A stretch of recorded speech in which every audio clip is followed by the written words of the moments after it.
All right. Welcome back to Resilient Voices and Beyond. I am extremely excited to be back here with another episode today. Um, First of all, before I even go any further, thank you. Thank you. Thank you. Thank you for the support. Not just for me, but for the guests that I've had on here. Some of you guys have reached out to them. Some of them have books, businesses, you know, other questions that you may have following this episode. You've reached out to them, and um, it's been a good support, So I thank you guys for all of that, but also I thank you guys for just the kind words that you guys leave on, the reviews, the rates, the posts that I post and everything. It really means a lot.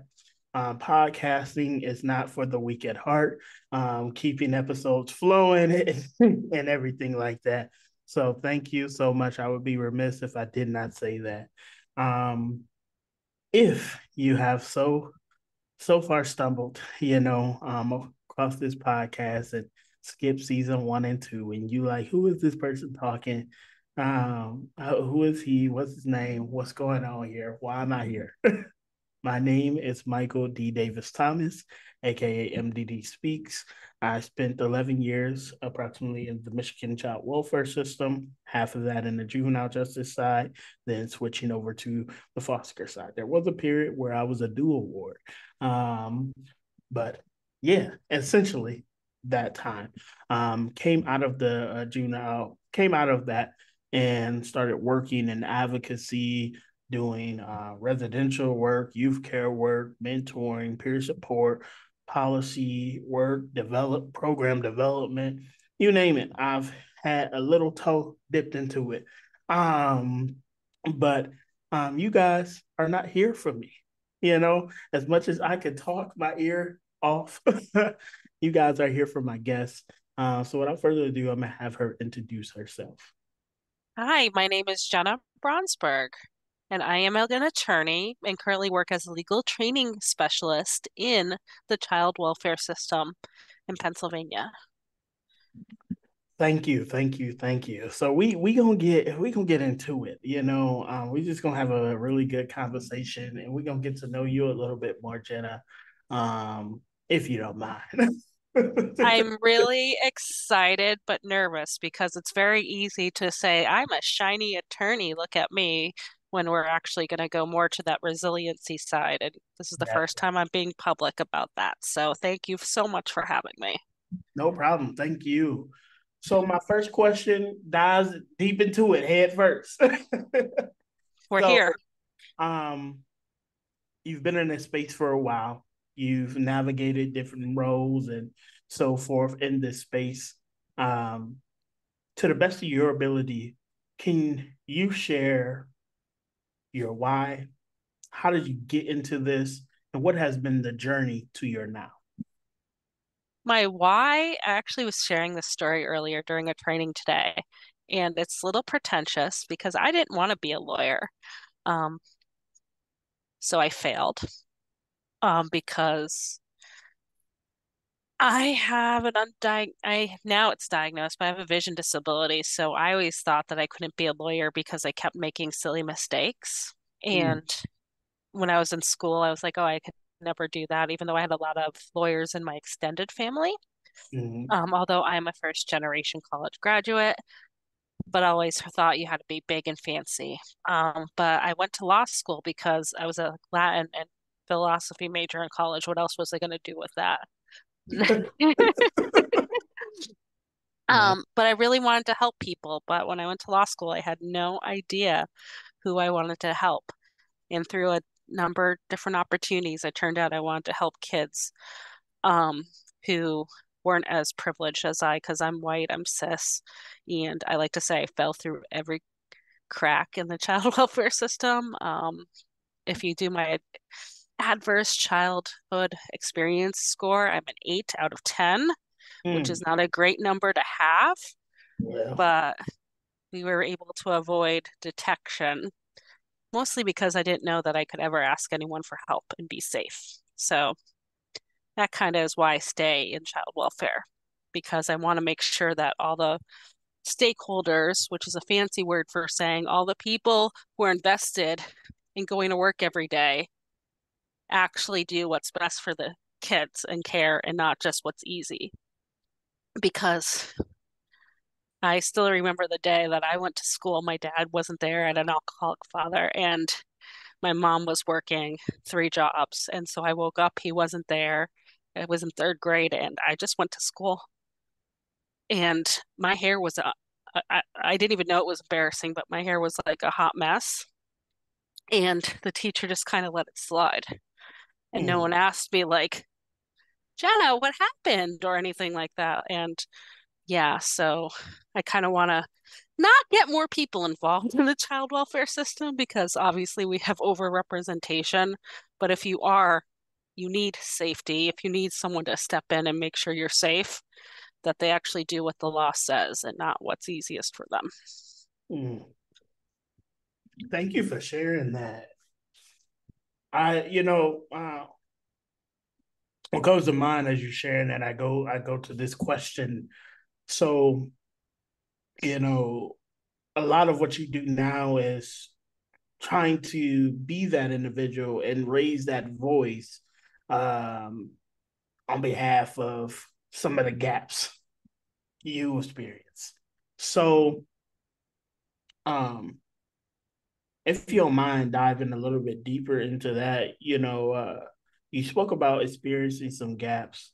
So as you are journeying through, school, because a lot of times I talk to a lot of social workers, lawyers, and different people. A lot of times they go through school, they read these books that kind of talks about these things, and you be like, oh, um, I didn't know that was me. You had those surreal moments, and then sometimes people go back and ask their parents if they still have connections. Like, hey, we went through this. Why you ain't? Sometimes other people just sit with self.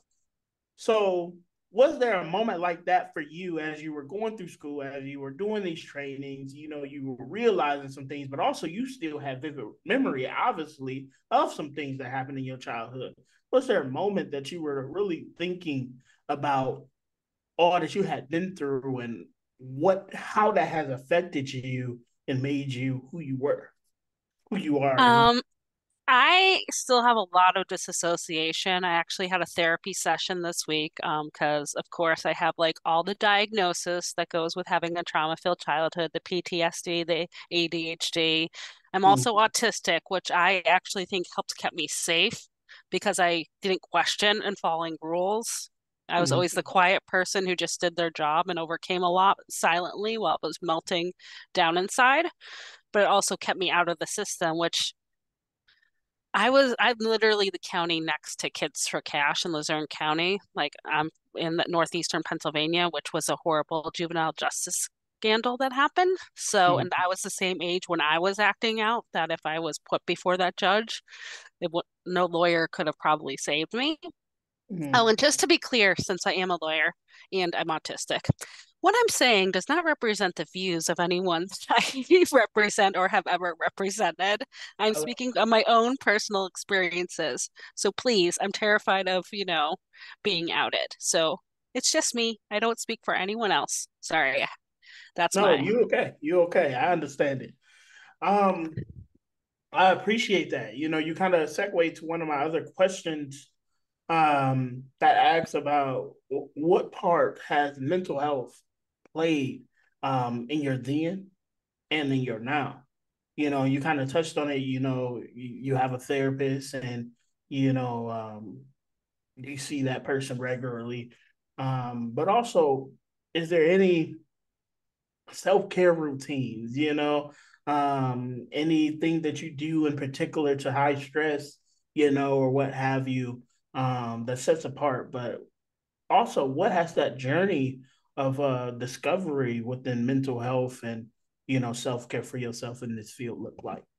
Well, to be clear, growing up, because I would have meltdowns and I actually thought I was evil because I couldn't share anything about that with anyone because in my family, you did not get help. It was not appropriate to get help because you would ruin your life if you got help, which is Mm-hmm. ironic because not getting help almost ruined my life. Wow. So it wasn't until I was like, after I had two children, where I was finally like completely burned out that I finally sought help and proper treatment. And it's been all life changing. I actually have two types of therapists as a support system because my goal is to end. If you go back in my family history, there's a lot of generational trauma.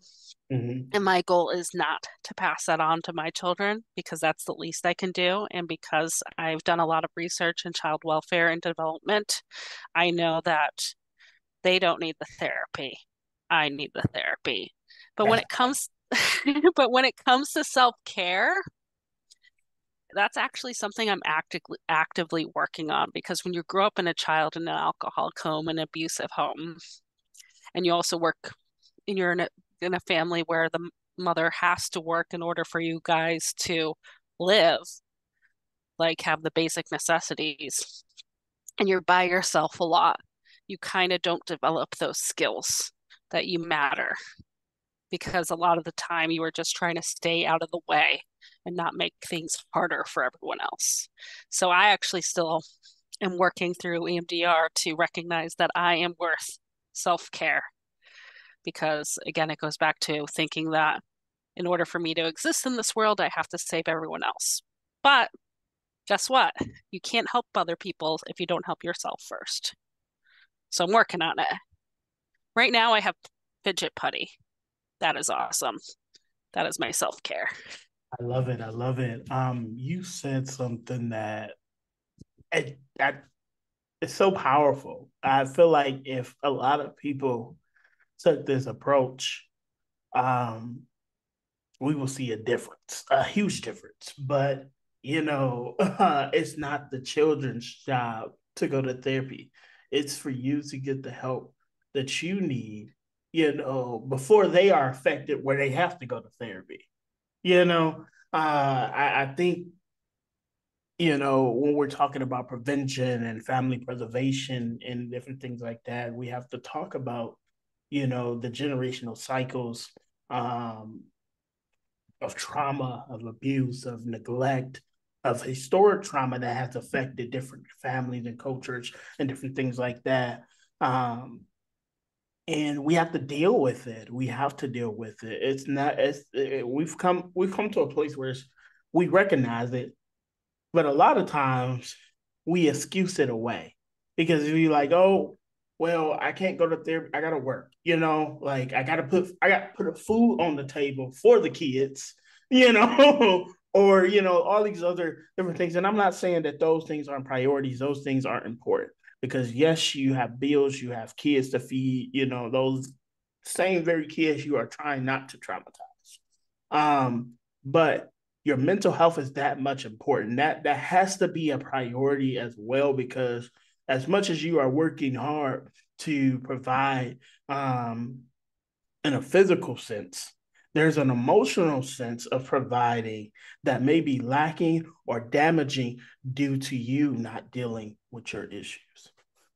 Exactly, especially like I was a juvenile public defender. I have worked for children agencies where I've seen adoption disruptions based on adoptive families who, just for the record, I give them all the kudos because for someone to go in to go through the process and certification to want to bring someone into their home and make them part of their family, I recognize it's not an easy task and how many evaluations they have to undergo in order to get there.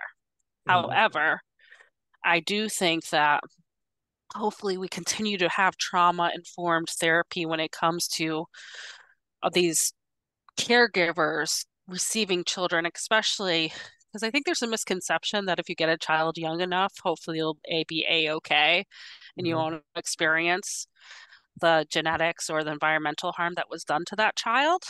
And I think you have to recognize that, and if you can't tell, I've taken some trauma classes because hello, nerd.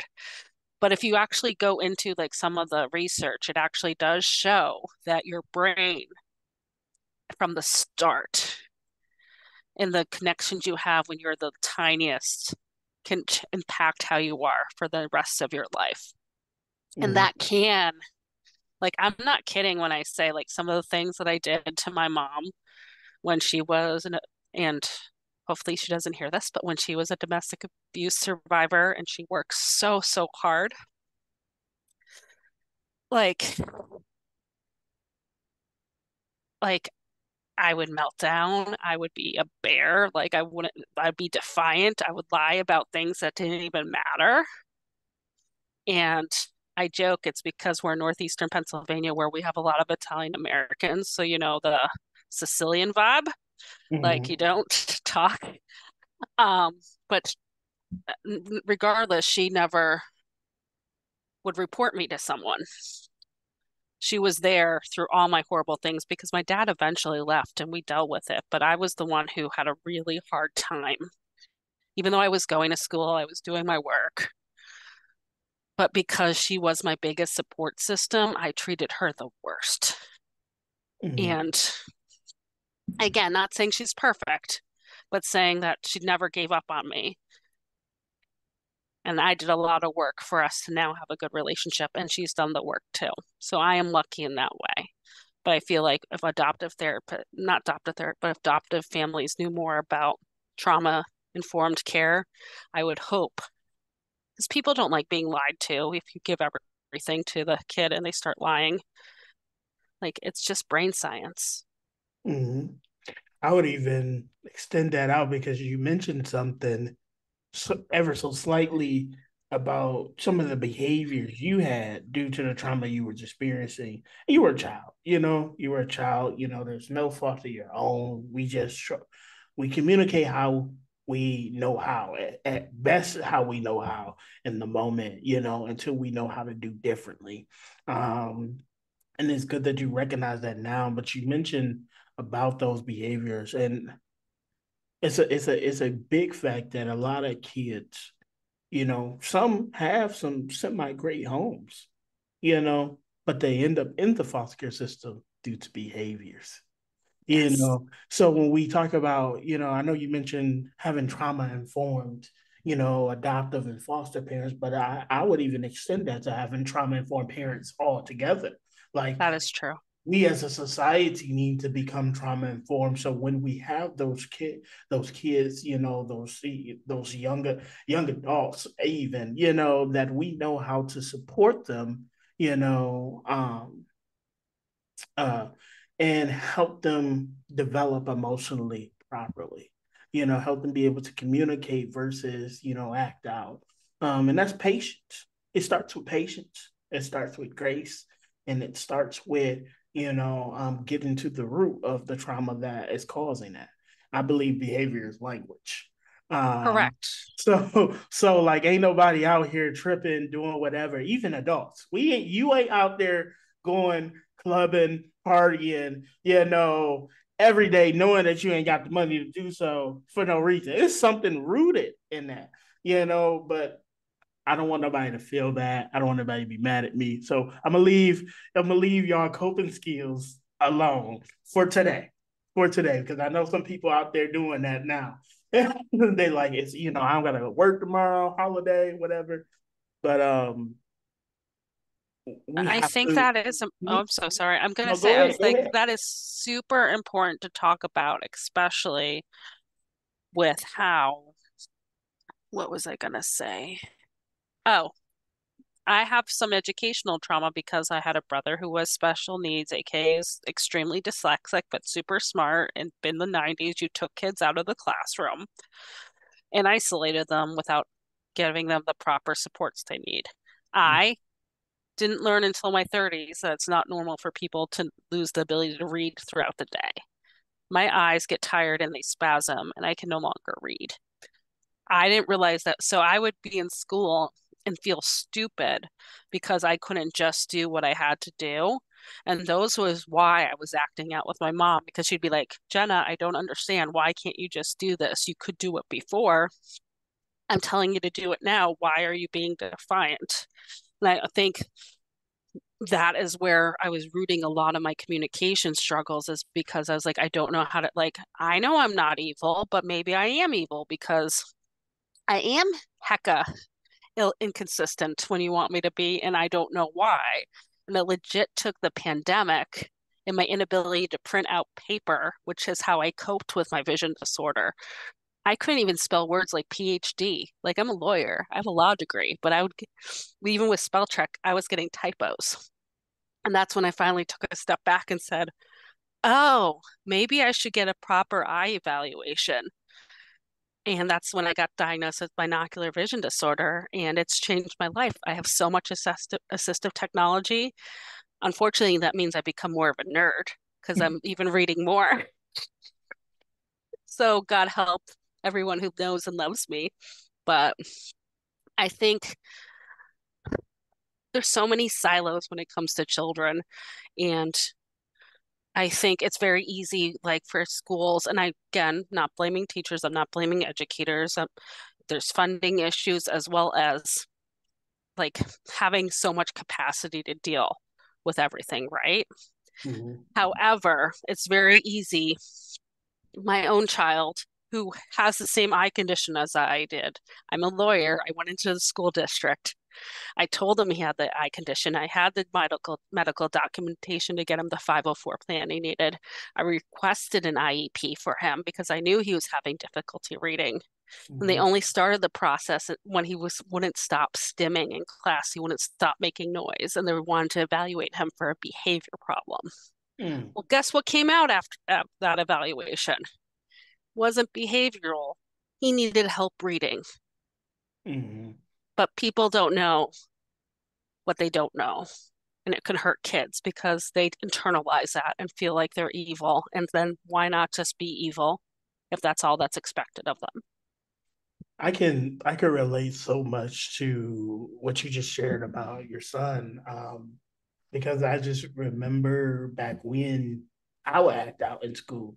I got expelled, suspended for so many different side effects to the actual root problem, that I was experiencing trouble at home. One, I didn't have support of with homework at home.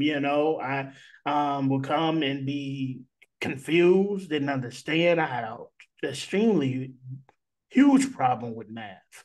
Huge problem with math. I remember going home trying to read. I believe I don't think they were the Hooked on Phonics, but there were these little pamphlet paper books that we would get. And we would have to read those to come back to class and, talk about it or what have you. I remember trying to read these stuff or trying to actively do homework and being called stupid because I would stumble across words and stuff like that. So like now when I'm in the classroom at school, I don't want to be called on. I don't want to, because I want to stay away from that embarrassment. So, it was part stuff that was going on at home, but also, just that culture of education that you're supposed to be this perfect model student. You're supposed to know everything, supposed to get everything together. You're not supposed to have any issues. And then if you do have issues, it's your fault. And I feel that so much. And to be clear to any teacher who's listening to this, my sister's an educator, and I recognize it is not, you may not even actively be feeling this. But when you are coming from a voice where you're told to do something and you're unable to do it, but you look like you should be able to do it, you're creating that narrative. My Mm-hmm. kid, after a month with a teacher who was not a great fit due to different beliefs, he was calling himself stupid. He was calling himself slow. Do I think the teacher was in the classroom saying those things to my child? No, I don't think anyone does that. However, kids read into people's actions. And even if you don't mean to be frustrated, let me tell you this. I get frustrated doing my homework with my son because we both have the same disability and it's hard. But I have to remember I'm the adult. I decided to have him. I decided to take care of him. So I don't put it on him. I Mm-hmm. walk away. I work on my fidgeting because at the end of the day, I tell my children, I have two, that I love them every day. I'm the luckiest mom in the world because they are my kids. And that regardless of what they do, I am so proud of them because there is nothing you can do that would make me not love them. However, to be good citizens, if we make a mistake, we own up to it and we do what we can to make it better because that's all we can do as human beings. to be good for each other and recognize I don't care if my kids get straight A's.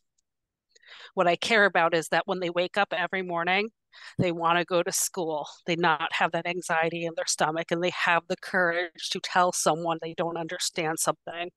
Because you'd be shocked how many people are in lectures, halls, and they don't know what's going on. And more than one person doesn't know. But that's kind of like the emperor's new clothes. No one will admit to it. And that's where we breed misunderstanding and could become, I don't know, so disconnected. And that just furthers the silos we have in all areas of our life, but including generally how we treat kids. Definitely, definitely. I wanna segue because you've kind of, brought me to this space, and I have a question. Okay. So, and I asked it a couple times on here. So some of the audience members may be like, "Oh, yeah, he asked this question." So even though you hadn't experienced initially being put in the child welfare system, you still had experiences, and scored high on the ACEs.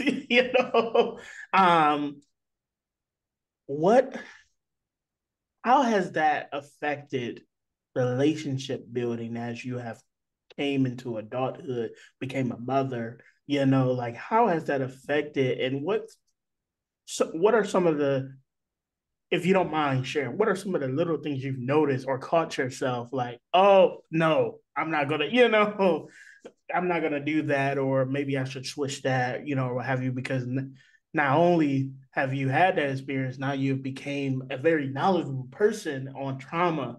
So, what has that looked like for as relationship building with self and with others, given your experience and your upbringing?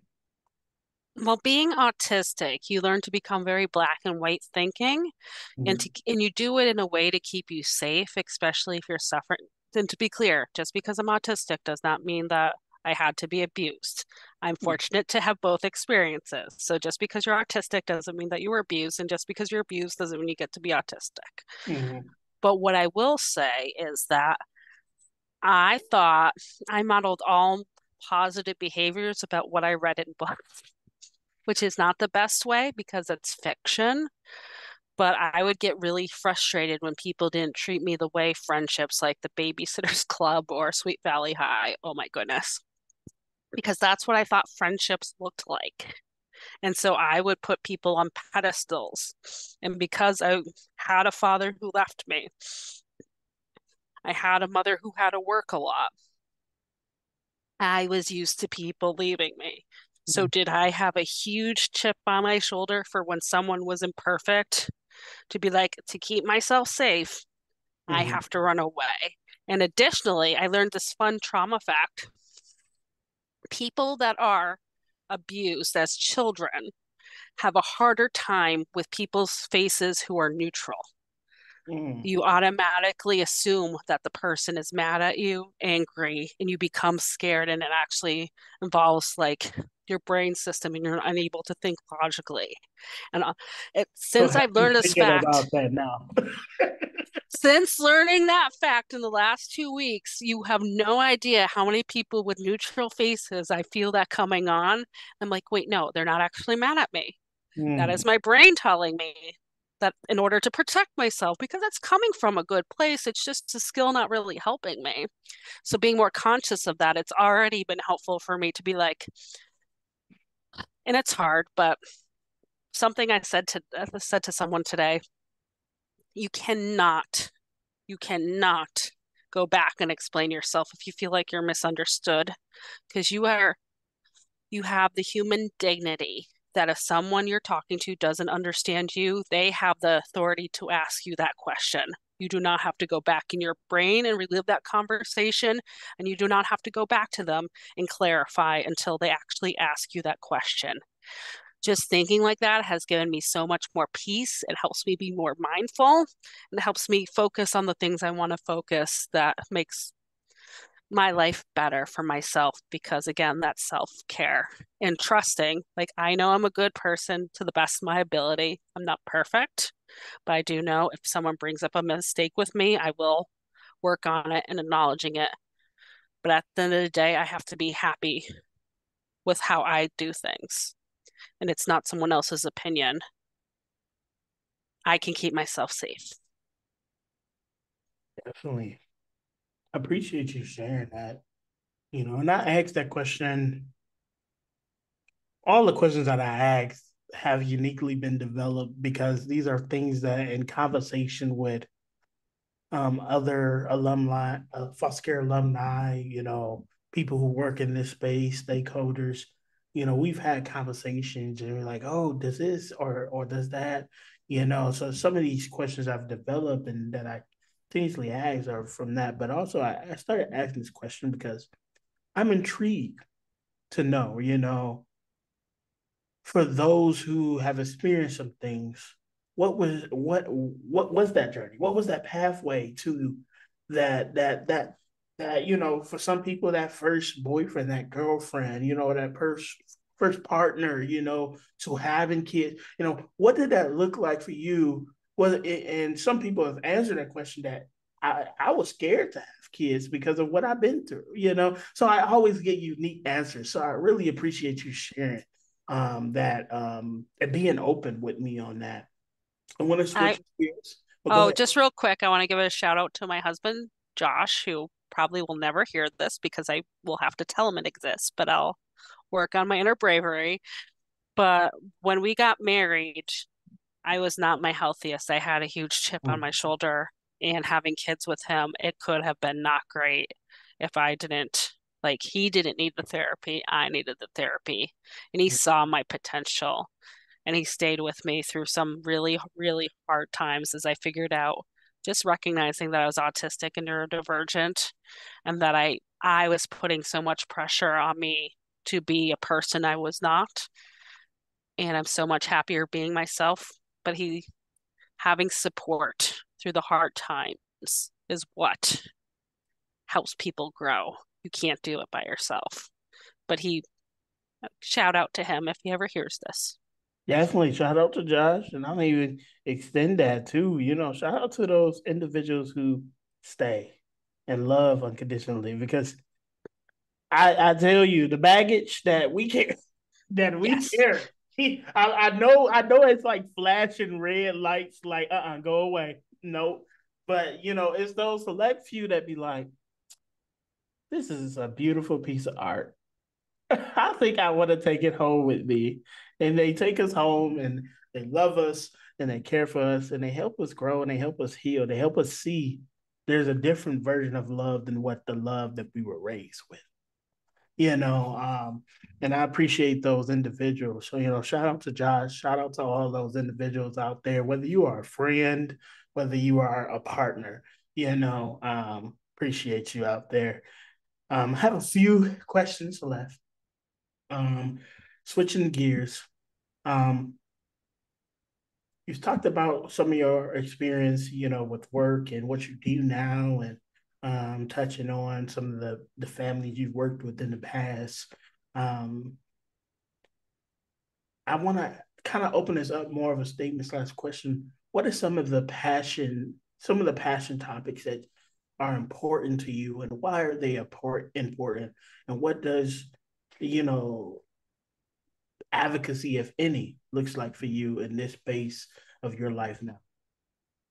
Crossover youth, which is the term for those children who could either be formally in both the delinquency, aka you committed a crime, but you're under the age of whatever your state says you're still a child, so Mm-hmm. that you have a juvenile record or involved in the child welfare system.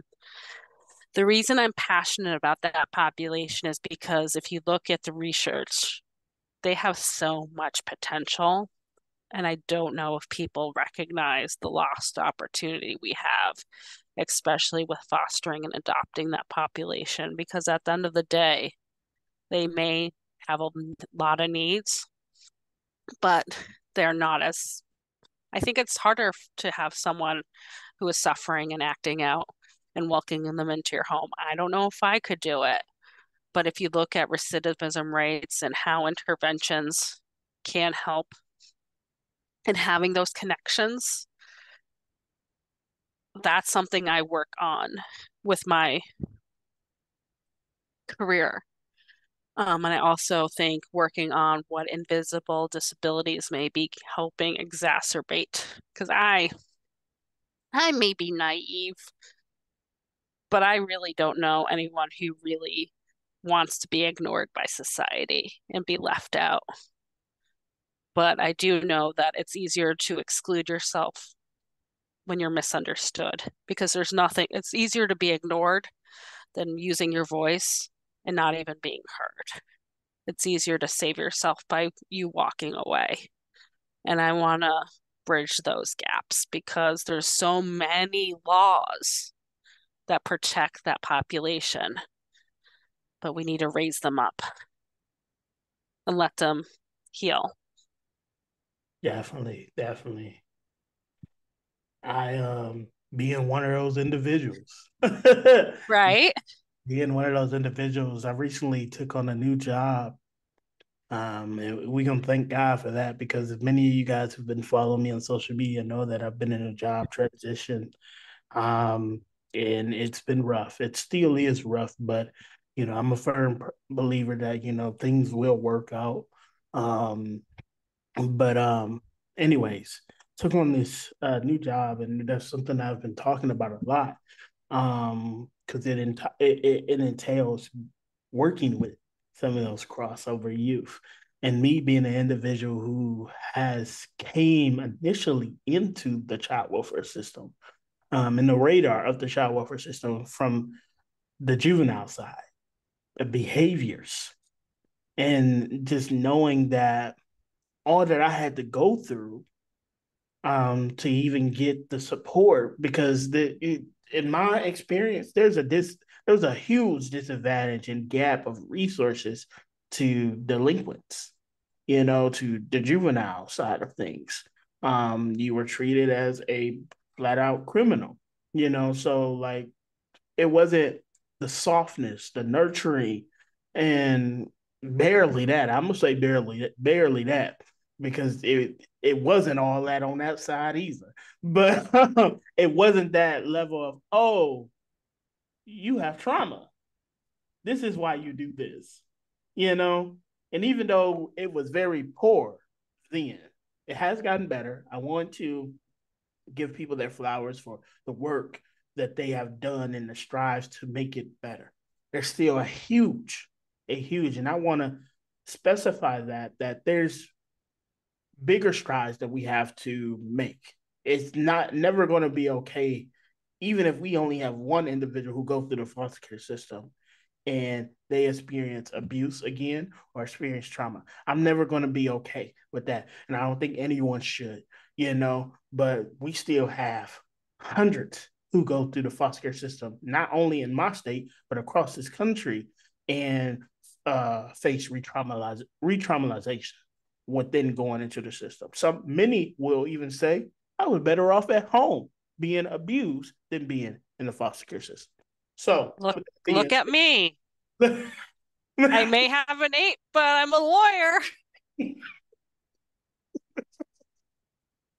I mean, so I definitely, appreciate you, speaking up for that population because I can only imagine, you know, um, being older now, understanding my father, my mother, pathology and the root to their own trauma, and their own behavior in abusive ways, understanding my siblings a little bit more in their own trauma and abusive ways.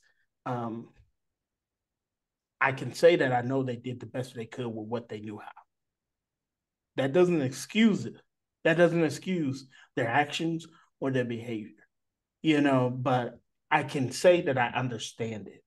Now, I do know that there was love, how they knew how,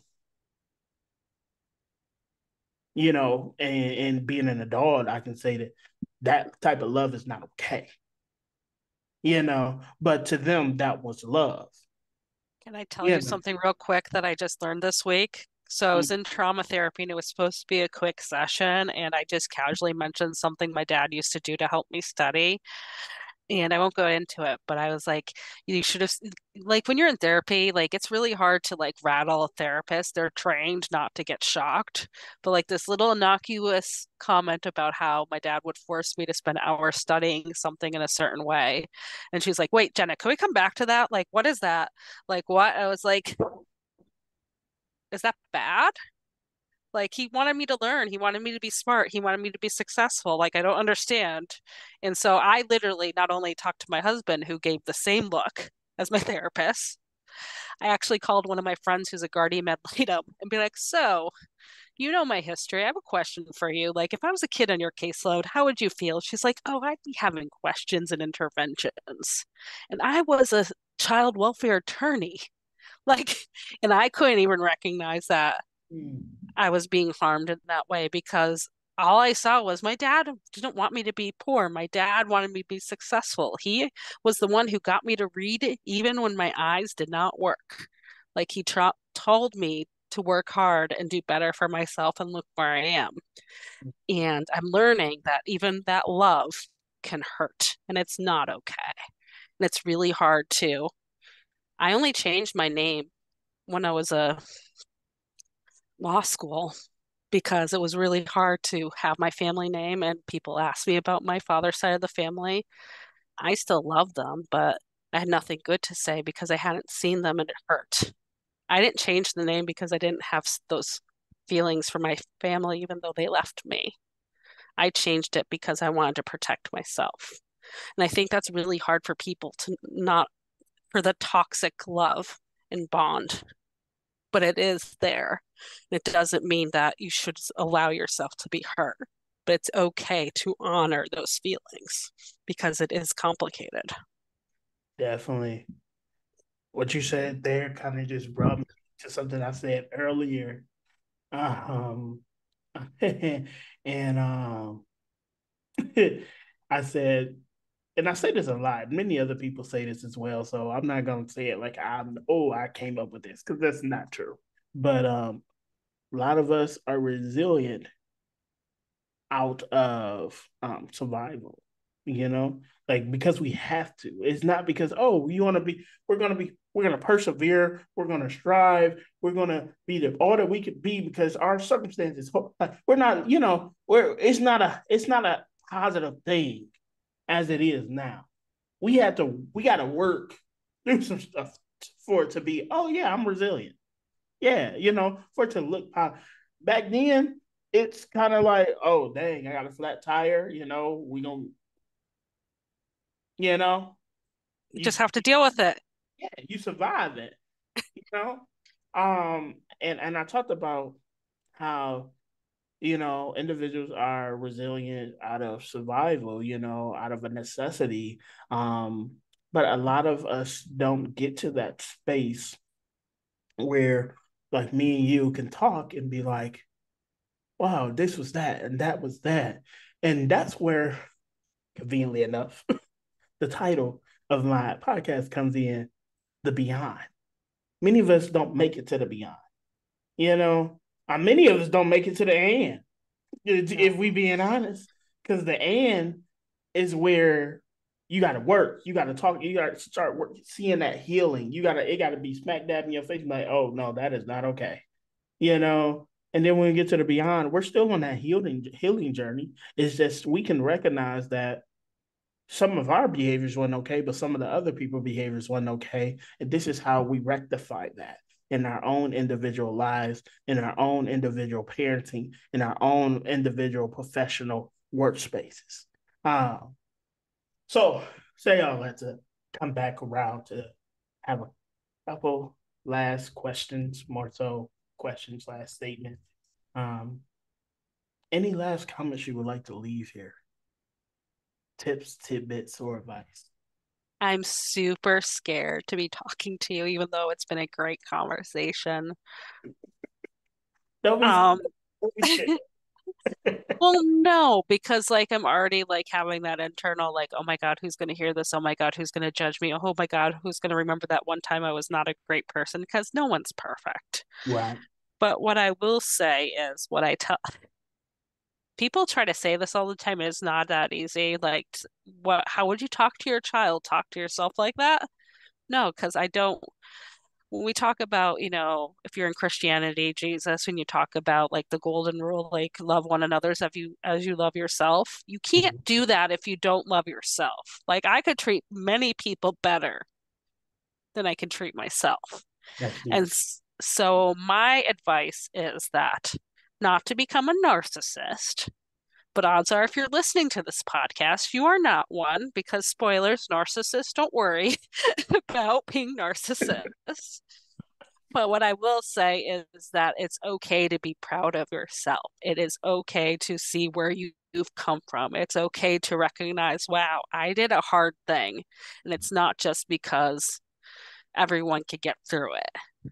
And at the end of the day, you you take what you have and you try your best. But most importantly, you find your communities to support you because no one could do it alone. It's not worth, and I get it. It's easy to hide. It's easy to not rely on community because people have hurt you. But again, if you start getting anxious when you see someone's face and you don't know what it means, in my experience, it's easier to talk about it and say, hey, I'm really intimidated by you. I don't think that's your intention, but I just wanted to talk about it because I have this history of trauma and I wanted to make sure we're on the same page. It has nothing to do with you, but I want to be clear with our communication. And that has paved a lot of ways. And again, I recognize I come from privilege, but I will say knocking the chip off my shoulder has helped a lot to make the quality of my life, my self-care better. Thank you so much for sharing that. And I hope those who listen take heed if that fits what you needed right now. I hope that message gets to you. Um, only the last space I have is last comments, and this is a space you got a book, rap song, out. I don't know. For you to share how people can connect with you if they have questions, um, what have you. Any? Yeah, so just so you're aware, I'm a public interest lawyer, and it's easier for my anxiety not to actually make money for practicing law. However, if you do want to reach out to me, I have started a TikTok, and I'm the fidgeting lawyer because shout out to my ADHD, and you can reach me on there. Um, and I'm just trying to be my authentic self. I love that so much. Well, I just want to thank you so much for taking the time to be on here, taking the chance, to fight past fear, and be vulnerable with me in this space. So thank you so much. I'm truly honored by your experience and the work that you do. Um, and thank you. I want to thank you and anyone who's interested in working with this wonderful host. You should know that from start to finish, he is the most ethical person to deal with. And so you should work with him because he's not only smart and business savvy, he's also looking to protect those who want to speak and not exploit them. So that's just my plug for you. Thank you so much. As I end out this episode, this is actually episode 20 of season 3. We are chugging along, so I believe this will be 108th episode. Do not quote me on that because I may be further than I think because I just be going. But I know for sure this is episode 20 of season 3. I want to thank you guys so much for all that you guys are doing to support me. I want to put in another plug. If you are following me on social media, I am trying to get my YouTube subscribers up to 1,000, so I can get paid to pay for this. So just being blank honest with you guys, I shared recently it costs like $74 and something odd cents to pay for all my subscriptions to monthly run this. Um, we all know life don't stop lifing. I'm in the pursuit of doing this podcast. I've been going to college. I've lost a place, been homeless, been instability, all this other stuff. And, experiencing life circumstances and all that helps me in the aspect of social media, from getting followers, from people liking, sharing. I get paid from that. So please like, share, post, but also I am big on feedback. If I can be better, if there's a topic that is really, burning in your ears, leave a review, leave a rate, authentically. If it's zero, okay. I'm look, I respect that opinion. If it's higher, and you just been listening to this, why haven't you rated before? But please, help me out with that.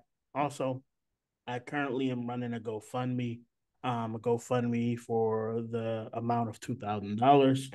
There's a percentage of GoFundMe is going to take out. I believe after that it'd be $1,999. But I'm running that to pay for my subscriptions at a yearly pay for the 2 years. So this can be something I don't have to worry about.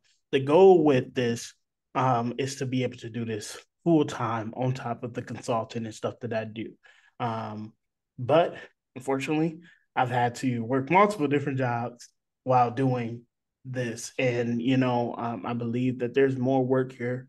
This is the space I'm supposed to be in. I've been able to help so many people by just the episodes alone, not just the guests, but by people who's listening to this. People are hearing this, in their own homes and their cars. And I want to continue to do that. Many of you that know me personally know that I consider the work that I do my ministry. I'm not a pastor in the pulpit. I'm not doing this or that, but this is what I do. This is my niche. This is what I feel I'm called to. And I would like to be able to do this effectively. But the hard truth that comes with that, unfortunately, if I can't find support within this podcast, I will have to um, shut it down. I don't know if that would be indefinitely or temporarily, but I'm at a place in my life where I can't afford to pour in right now from an empty cup. And I mean that in a financial sense, because y'all know I have positivity for days, but I can't afford to do that. So I'm calling out to you guys for help, for support. And I know there's not even just me, because I'm a person that's always gonna put in the plug. There's many other people who's been on here that has small businesses and businesses that probably going through the same thing, and can use your help too. So holiday season is coming up, you know, think about them. Think about me. Also, cold and flu season is coming up. Be careful, be safe, take care of yourself. By take care of you, you're taking care of a whole village of people. Um, Also, go check on someone today that you haven't talked to for a minute. Um, See where their mental health is, ask them how they're doing, be genuine about it. I'm not telling y'all to go talk to your toxic ex. I'm telling y'all to talk to somebody that you, for some odd reason, y'all just faded away. Reach out to them, because we've learned through COVID, after COVID, and even before COVID, there's a lot of people that suffer in silence. And we need to do a better job of checking on those individuals, that mean a lot to us. With that being said, this has been season 3, episode 20 of Resilient Voices and Beyond. I hope you guys have a good night, good morning, good whenever you're listening to this. Thank you. Until we talk again.